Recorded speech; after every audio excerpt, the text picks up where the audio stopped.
আমি তোমাদের রিক্তম স্যার। আজকে আমি তোমাদের সামনে নিয়ে এসেছি ক্লাস 12-এর একটা ফার্স্ট চ্যাপ্টার এবং খুব সহজ এবং একটা গুরুত্বপূর্ণ চ্যাপ্টার, পড়াতে কঠিন অবস্থা। তো যেহেতু এটা প্রথমত উচ্চ মাধ্যমিকের একটা ফার্স্ট চ্যাপ্টার, সেহেতু চ্যাপ্টারটা স্টার্ট করার আগে আমাদের এটা মাথায় রাখতে হবে যে আমাদের মেন লক্ষ্য কিন্তু এখন এইচএস অর্থাৎ উচ্চ মাধ্যমিক পরীক্ষা। তো কোন চ্যাপ্টারটা কতটা ইম্পর্টেন্ট সেটা আমরা ফার্স্ট দেখি। তো ফার্স্ট যে চ্যাপ্টারটা আজকে স্টার্ট করবো সেটা হচ্ছে পদার্থের কঠিন অবস্থা। দেখো এইখানে যেটা বলা হচ্ছে যে এই যে চ্যাপ্টারটা, এই চ্যাপ্টারটাতে টোটাল দেখো এইখানটায় যে মার্কস ডিভিশনটা যেটা করা আছে সেখান থেকে আমরা একটু ভালো করে করলেই দেখতে পাবো যে এখানটায় টোটাল 4 মার্কসের কোশ্চেন আসে। অর্থাৎ একটা এমসিকিউ থেকে দেখো 1 মার্কসের একটা কোশ্চেন, আর একটা এসে শর্ট আনসার টাইপ থেকে 3 নম্বরের একটা কোশ্চেন, টোটাল 4 নম্বরের কোশ্চেন আসে। অর্থাৎ চ্যাপ্টারটা খুবই সহজ, আমরা যখন পরে পড়বো দেখবো চ্যাপ্টারটা খুবই সহজ। অর্থাৎ এই চ্যাপ্টারটা যদি একটু ভালো করে পড়ি তাহলে একটু সেখান থেকে আমরা 4 নম্বরের একটা কোশ্চেন খুব সহজেই অ্যান্সার করতে পারবো। তো এবার এই চ্যাপ্টারটা আমরা আজকে স্টার্ট করব। চ্যাপ্টারটাকে আমরা দুটো ভাগে ভাগ করব। একটা যে ফার্স্টে হচ্ছে পদার্থের কঠিন অবস্থার মধ্যে আমরা কঠিন পদার্থ, তাদের শ্রেণী বিভাগ, বিভিন্ন একক কোষ এবং তাদের প্যাকিং দক্ষতাটা দেখব। তারপরের পার্টে আমরা তাদের ক্লাসগুলোর ঘনত্ব এবং তাদের ঘন সন্নিবেশ, তাদের ত্রুটি এবং তড়িৎ ধর্ম এবং চৌম্বক ধর্ম এটা সম্বন্ধে আলোচনা করব। তো আজকে যে আমাদের যে চ্যাপ্টারটা পদার্থের কঠিন অবস্থা, এর পার্ট 1টা আমরা স্টার্ট করছি। তো ফার্স্টেই আমাদের চ্যাপ্টারটা স্টার্ট করার আগে আমাদের যেটা জানতে হবে সেটা হলো যে ম্যাটার অর্থাৎ পদার্থ কত প্রকারের। পদার্থ সাধারণত 3 প্রকারের হয়, একটা হচ্ছে গ্যাস, একটা সলিড আর একটা লিকুইড। কিন্তু লিকুইডের মধ্যেও আরও একটা পার্ট রয়েছে, সেটাকে বলে লিকুইড ক্রিস্টাল। এর পরবর্তীতে যখন আমরা পরে পড়ব তখন আমরা লিকুইড ক্রিস্টাল সম্বন্ধেও জানতে পারবো। আমাদের এখন মেন যে জানারটা হলো সেটা হচ্ছে পদার্থ কত প্রকারের, 3 প্রকারের। গ্যাস দেখো এখানে ক্লাসিফিকেশন অফ সলিডসে বলছে সলিডস প্রধানত 3 প্রকার। একটাকে বলছে ক্রিস্টালাইন, একটাকে বলছে পলিক্রিস্টালাইন, একটাকে বলছে অ্যামরোফাস। এবার ক্রিস্টালাইন কোনটা, পলিক্রিস্টালাইন কোনটা, অ্যামরোফাস কোনটা, এটা আমরা জানবো। তো ফার্স্ট যেটা বলছে, ফার্স্ট দেখো আমরা ক্রিস্টালাইনের ক্ষেত্রে আসি। ক্রিস্টালাইনের ক্ষেত্রে বলছে যে সমস্ত কঠিন পদার্থের আকার এবং গলনাঙ্ক নির্দিষ্ট এবং যাদের গঠনকারী অণুগুলো সুশৃঙ্খলভাবে বিন্যস্ত থাকে এবং এটা শৃঙ্খলের মাধ্যমে বহুদূর পর্যন্ত বিস্তৃত থাকে, তাদেরকে বলে কেলাস বা ক্রিস্টালাইন। অর্থাৎ কি, যে সমস্ত কঠিন পদার্থের নির্দিষ্ট একটা আকার আছে এবং যে পদার্থের অণুগুলি সুশৃঙ্খলভাবে বিন্যস্ত এবং বিন্যস্ত হয়ে কী করছে, বহু দূর পর্যন্ত একটা শৃঙ্খল করে, অর্থাৎ লং রেঞ্জ অর্ডার গঠন করে, সেগুলোকেই বলছে ক্রিস্টাল। তাহলে ক্রিস্টালের মধ্যে কোনগুলো crystal? Sodium chloride, potassium chloride, sucrose, হিরে, কোয়ার্টজ, এইগুলো হচ্ছে আমাদের ক্রিস্টালাইন বা কেলাসাকার কঠিন। আমি আরেকবার বলি, কেলাসাকার কঠিন কোনগুলোকে বলছে? যে সমস্ত পদার্থগুলোর আকার এবং তাদের গলনাঙ্কটা নির্দিষ্ট এবং যাদের গঠনকারী অণু বা পরমাণুগুলোর নির্দিষ্ট সুশৃঙ্খলভাবে বিন্যস্ত থেকে একটা দীর্ঘ শৃঙ্খল গঠন করছে, সেগুলোকে বলছে কেলাসাকার কঠিন। এর কেলাসাকার কঠিনের উদাহরণটা কী হলো? যে sodium chloride, potassium chloride, sucrose, হিরক ইত্যাদি। এবার আমরা সেকেন্ড পার্ট যেটা আসবো সেটা হচ্ছে পলিক্রিস্টালাইন। দেখো এই কথাটার মধ্যে ক্রিস্টালাইনের পার্টটা দেখো এখানটায় রয়েছে ক্রিস্টালাইন, তার আগে যুক্ত আছে পলি। অর্থাৎ পলিক্রিস্টালাইনটা কি? এটা ক্রিস্টালাইনের মতোই ধর্ম, কিন্তু যেখানটায় আমরা বলেছিলাম যে এদের বিন্যাসটা কি দীর্ঘ শৃঙ্খল, এরা কিন্তু দীর্ঘ শৃঙ্খল না, এরা শৃঙ্খলটা করে জোটবদ্ধ অবস্থা, অর্থাৎ এক একটা গ্রুপিং হিসাবে অবস্থান করে। কি বললাম? যে ক্রিস্টালাইনের ক্ষেত্রে আমরা দেখেছিলাম যে এরা একটা সুশৃঙ্খলভাবে সুনির্দিষ্টভাবে অবস্থান করে, এরা কিন্তু সুনির্দিষ্টভাবে অবস্থান করে না, এরা এক একটা গ্রুপের আকারে অবস্থান করে, কিন্তু এরাও কিন্তু শৃঙ্খলিত অবস্থাতেই থাকে। এবার আমাদের যেটা লাস্ট পার্ট সেটা হচ্ছে এখানকার, সেটা হচ্ছে অ্যামরোফাস। দেখো এখানে অ্যামরোফাস বলছি।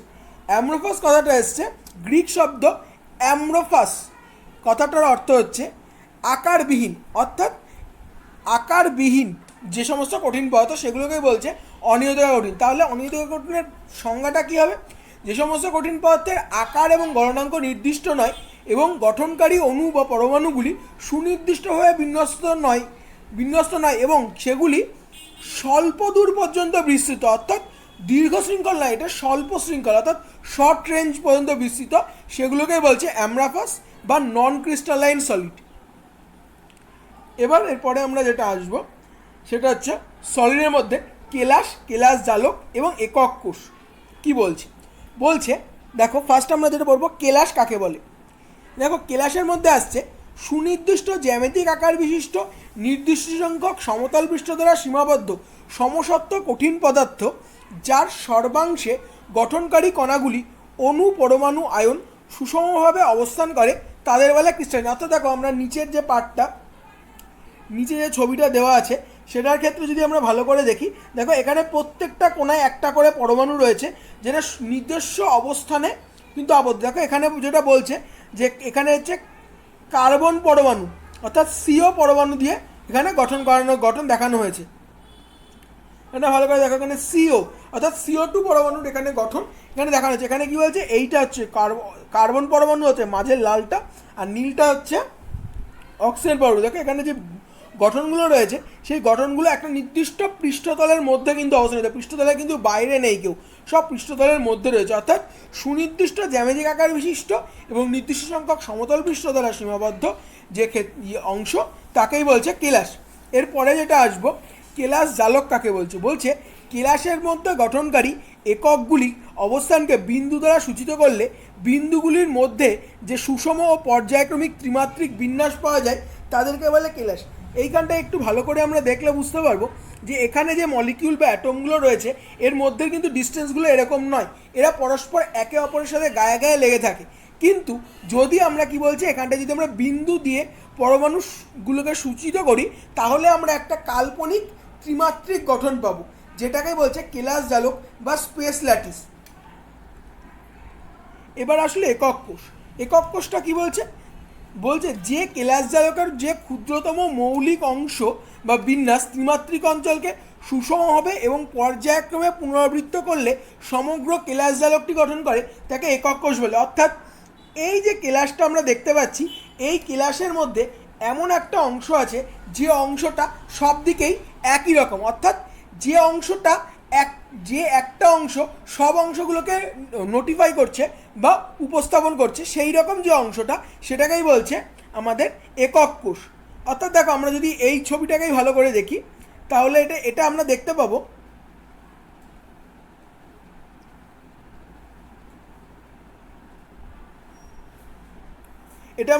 দেখো এই যে নিচের তল যে বরাবরটা এইখানে যেরকম আছে ঠিক একই রকম হবে, কিন্তু এই সামনের তল অর্থাৎ এই যে তল যেটা আমরা পাচ্ছি এই তলে এই বরাবর যে অংশটা আছে আবার একই রকম ভাবে এই বরাবর যে অংশটা আছে ঠিক একই রকম এই দিকেরটা এবং ওপর এবং নিচের তল এই চারটে তলই কিন্তু একই রকম, অর্থাৎ এদের গঠন কিন্তু একই। সেই জন্য বলছে যে ক্ষুদ্রতম মৌলিক বিন্যাস যেটা দ্বারা সুষমভাবে এই ল্যাটিসের গঠনটা প্রকাশ করা যায় সেটাকেই বলছে কেলাস, সেটাকেই বলছে একক কোষ। এবার একক কোষের পরে আমরা যেটা দেখব সেটা হলো ত্রিমাত্রিক ল্যাটিসের একক কোষ।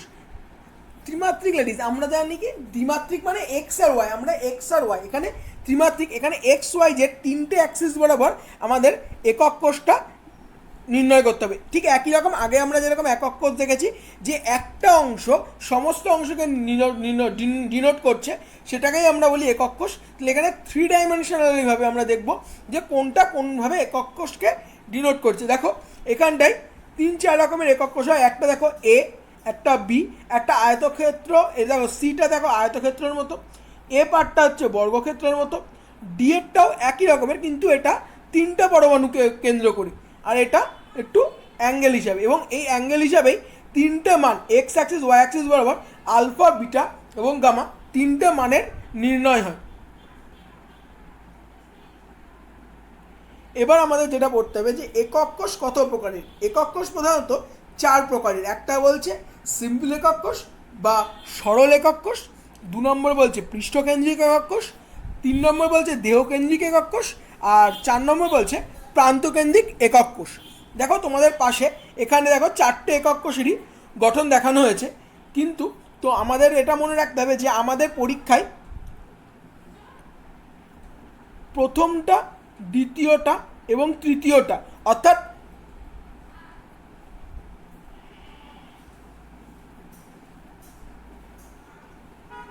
অর্থাৎ সরল, পৃষ্ঠকেন্দ্রিক, দেহকেন্দ্রিক এই 3 প্রকার একক কোষের গঠনই আমাদের পরীক্ষায় কিন্তু আসে।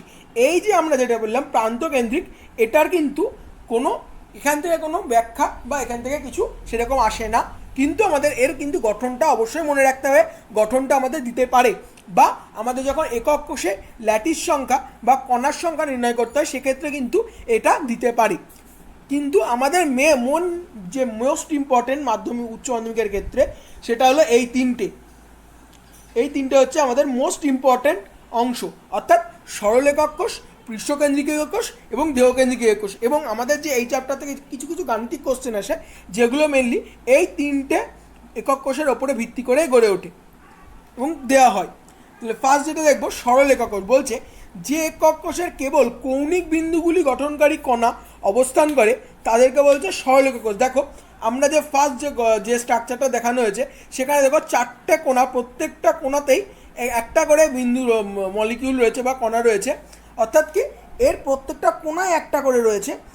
যেহেতু একক কোষে কেবলমাত্র কৌণিক বিন্দুতে গঠন করছে এবং এটা সাধারণ মতোই, সেই জন্য এগুলোকে বলে সরল বা সিম্পল একক কোষ।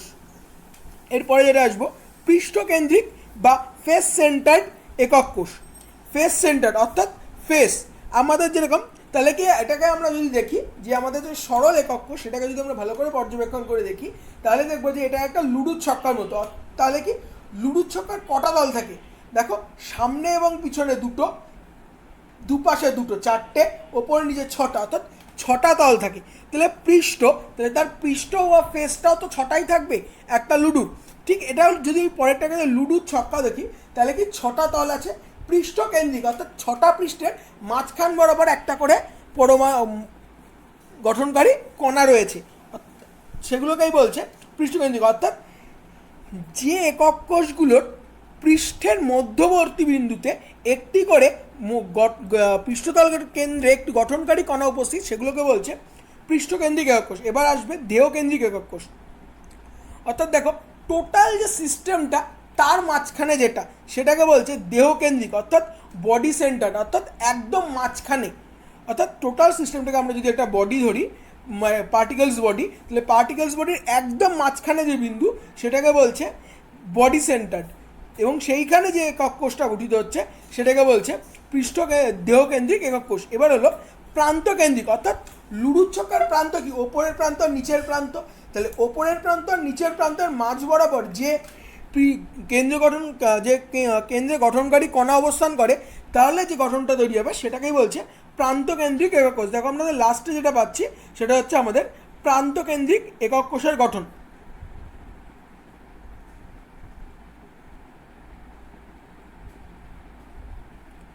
তোমরা এটা বইয়ে পেয়েই যাবে, বইয়ে পাবে যে কেলাসাকার ঘনকাকার বা কিউবিকাল ক্ষেত্রে যে একক কোষ গঠিত হয় সে একক কোষের ক্ষেত্রে কিনারার দৈর্ঘ্যর সাথে কী সম্পর্ক থাকে এবং সেক্ষেত্রে আলফা বিটা গামা। আমরা আগেই বলেছিলাম যে যেহেতু 3 ডাইমেনশনাল আমরা 3টে অ্যাক্সিস পাই এক্স ওয়াই জেড, তাহলে কি যে গঠিত হয় সেই গঠিত হওয়ার সময় যে কণাগুলো কত ডিগ্রি অ্যাঙ্গেল উৎপন্ন করে অক্ষাংশের সাথে সেটার সাপেক্ষে এই আলফা বিটা গামা এই 3টে কোণের মান আসে। সেই 3টে কোণের মান কত সেই হিসাবে এটা সেই হিসাবে এটার উপরে বিভাজন করা হয়। এবং এখানে আমরা টোটাল 7টা ক্লাসের শ্রেণীবিভাগ পাবো।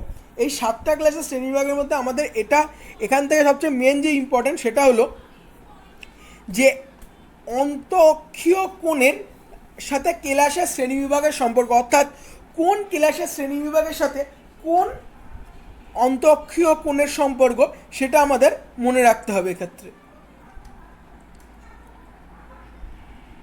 এবার আমরা আসছি বিভিন্ন প্রকার ব্র্যাভিস ল্যাটিস, অর্থাৎ বিভিন্ন প্রকারের গঠন। এই গঠনগুলো তোমরা বইয়ে পাবে এবং এই গঠনগুলো থেকে মনে রাখবে যে এই গঠনগুলো কিন্তু তোমাদের আঁকতে দিতে পারে, অর্থাৎ দিতে পারে যে অর্থরম্বিক একক কোষের গঠন অঙ্কন করো, বা অর্থরম্বিক ব্র্যাভিস রেডিসটা অঙ্কন করো, বা সরল মনোক্লিনিক গঠন অঙ্কন করো, বা সরল রম্বোহেড্রাল গঠন অঙ্কন করো। এই ধরনের কিন্তু কোশ্চেন আমাদের দিতে পারে। এবার আমরা যেটা করব সেটা হচ্ছে, আমরা যে কিছুক্ষণ আগে যেটা পড়লাম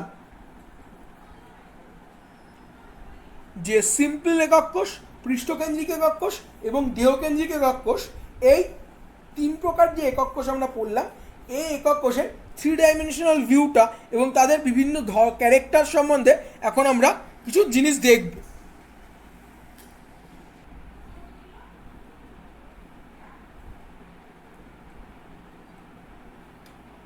তো ফার্স্ট আমরা করি ইউনিট সেলের টাইপস দিয়ে। এটা যেটা আমরা ফার্স্ট দেখছি সেটা হচ্ছে প্রিমিটিভ ইউনিট সেল, অর্থাৎ যেটা সিম্পল ইউনিট সেল যেটা বললাম সেটা ঠিক এরকম দেখতে, যে বলেছিলাম যে প্রত্যেকটা মলিকিউলের কোনায় একটা করে নির্দিষ্ট অ্যাটম রয়েছে এবং তাছাড়া কোনো অ্যাটম নেই, অর্থাৎ একটা লুডুর ছক্কার যেরকম দেখতে হয় ঠিক সেরকমই গঠন, যেখানে প্রত্যেকটা কোনায় দেখো একটা করে অ্যাটম বা একটা করে এলিমেন্ট রাখা রয়েছে। এটাকেই বলছে সরল একক কোষ বা দেহকেন্দ্রিক সরল একক কোষ বা সিম্পল কিউবিক স্ট্রাকচার।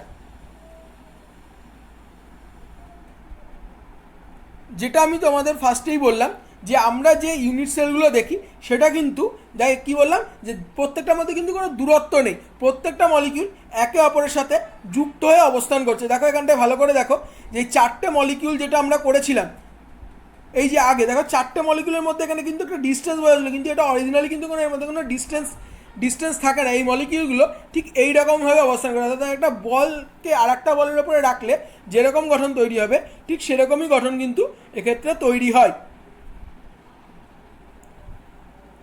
ভালো করে দেখো এই যে ভিতরে এইরকম একটা স্ট্রাকচার তৈরি হয়, যে প্রিমিটিভ ইউনিট সেল যে তৈরি হয় বা সরল একক কোষ যেটা তৈরি হয়, এক্ষেত্রে 4টে মলিকিউল দেখো যে প্রত্যেকটা দিকে যে মলিকিউলগুলো সেই মলিকিউলগুলো ঠিক এইভাবে অবস্থান করে।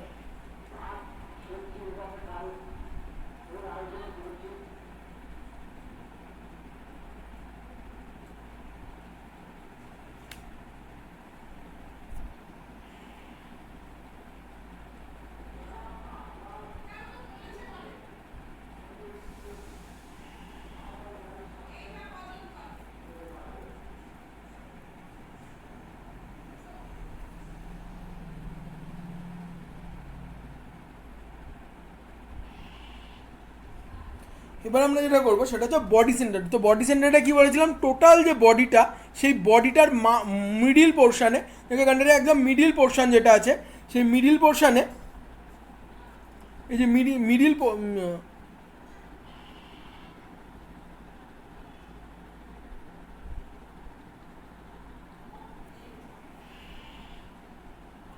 এই যে যেটা বলেছিলাম তোমাদের যে মিডিল পোর্শানে একটা করে হচ্ছে এলিমেন্ট বা অ্যাটম থাকে।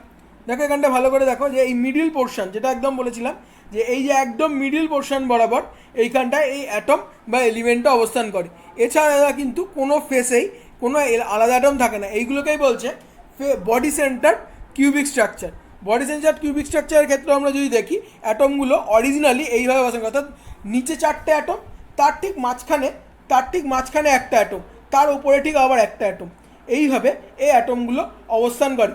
এই অ্যাটমগুলোর মধ্যে কিন্তু এখানে যে বন্ডটা দেখছে এরকম কিন্তু কোনো বন্ড থাকে না।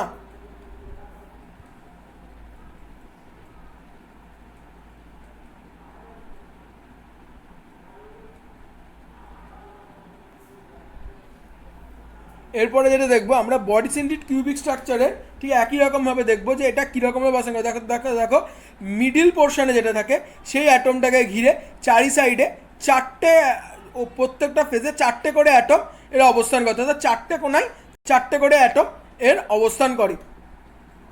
এরপরে আমাদের যেটা লাস্ট যেটা ছিল সেটা হচ্ছে face centre cubic structure. Face সেন্টারের ক্ষেত্রে আমি তোমাদের যেটা বলেছিলাম, দেখো প্রত্যেকটা ফেজ, অর্থাৎ যদি দেখি তাহলে দেখো এটাকে আমরা যদি থ্রি ডাইমেনশনাল ভিউতে তোমাদের দেখানো হচ্ছে যে দেখো প্রত্যেকটা ফেজে একটা করে রয়েছে।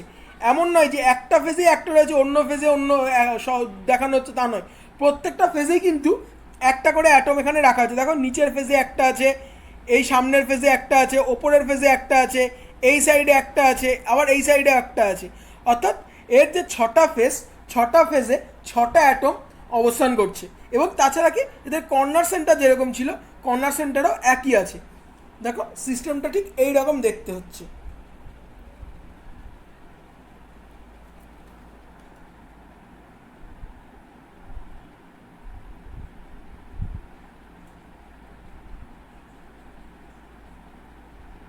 অর্থাৎ একটা ফেজে পাঁচটা, দেখো একটু ভালো করে দেখো, একটা ফেজে পাঁচটা, তার মধ্যেখানে কিন্তু আবার তিনটে, তার উপরে পাঁচটা। এটা ভালো করে দেখো, এই যে পাঁচটা এখানে হলো, মাঝ বরাবর তিনটে গেল, উপরে আবার পাঁচটা আসলো। দেখো 1 2 3 4, চারের সাপেক্ষে কিন্তু মাঝে তিনটে, না মাঝে চারটে, আবার ওপরে পাঁচটা।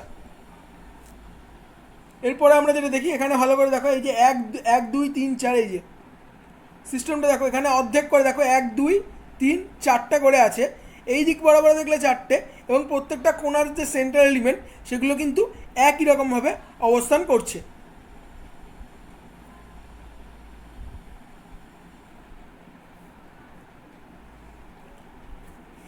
আমরা আরেকবার একটুখানি ফার্স্ট থেকে প্রত্যেকটা জিনিস এখানে, এটা হচ্ছে আমাদের প্রাইমারি বা simple unit sell.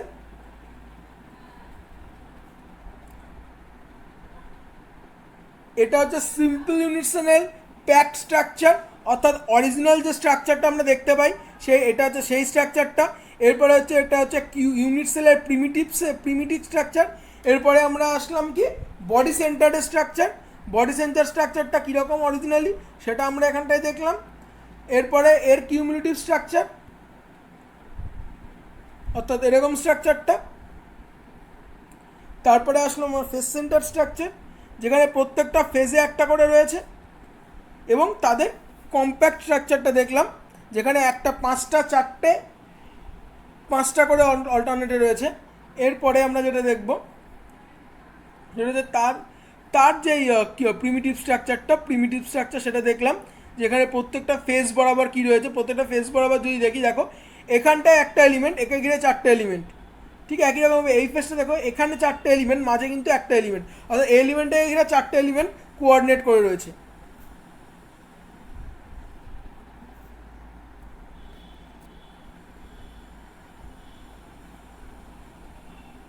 You will learn about the number of atoms in a unit cell.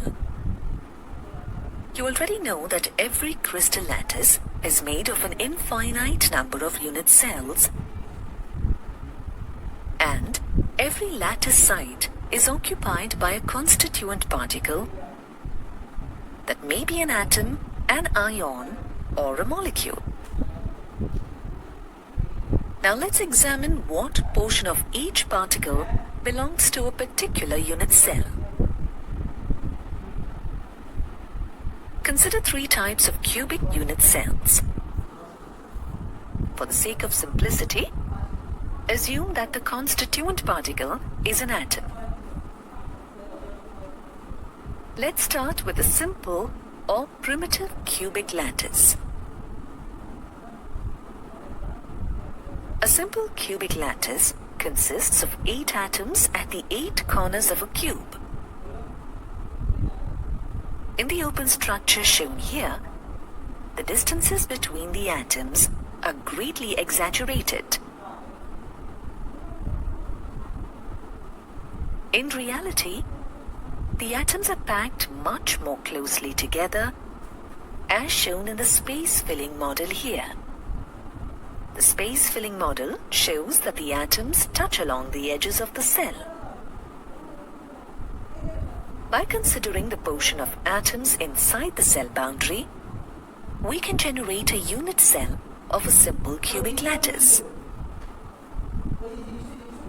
From this, it is evident that each atom at the corners contributes 1/8 of its original volume to each unit cell.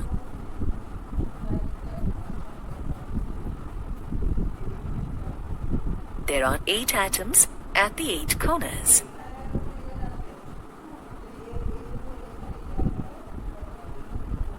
Thus, the number of atoms in each unit cell is equal to 8 corner atoms into 1/8 of an atom per unit cell, which is equal to 1.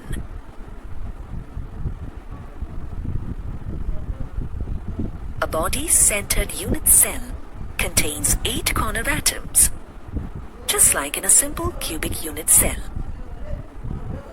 However, there is one more atom at its body center. As a result, the atoms at the corners no longer touch along the edges of the cell in the space-filling model.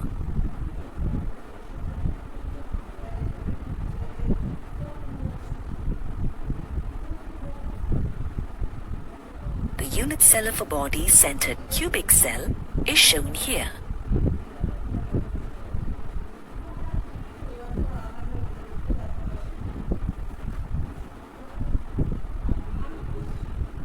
It is clear that the 8 atoms at the corners contribute 1/8 of their actual volume each.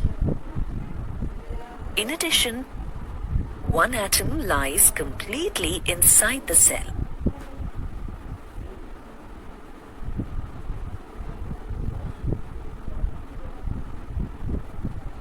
Therefore, the number of atoms at the corners per unit cell is equal to 8 corner atoms into 1/8 of an atom per unit cell, which is equal to 1.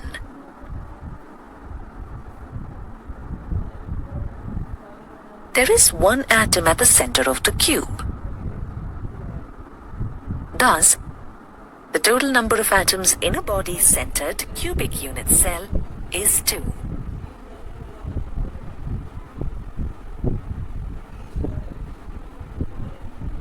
The face-centered cubic lattice consists of 8 corner atoms, just like in the simple and body-centered cubic lattice. However, it also contains 6 more atoms at the 6 faces of the cube cell.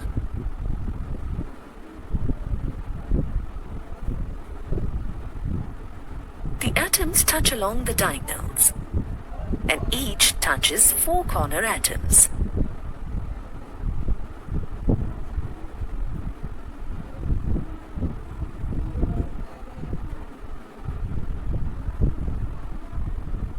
A unit cell of a face-centered cubic cell is shown here.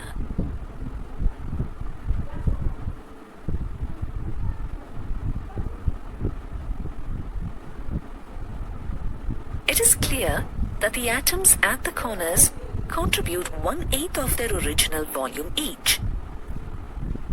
In addition, there are 6 atoms at the 6 faces, which contribute half of their original volume each.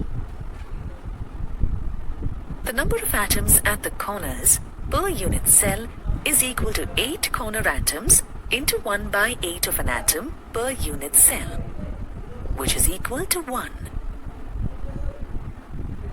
The number of atoms present at the faces per unit cell is equal to 6 atoms at the faces into half an atom per unit cell, which is equal to 3. Thus, the total number of atoms per face-centered cubic unit cell is 4.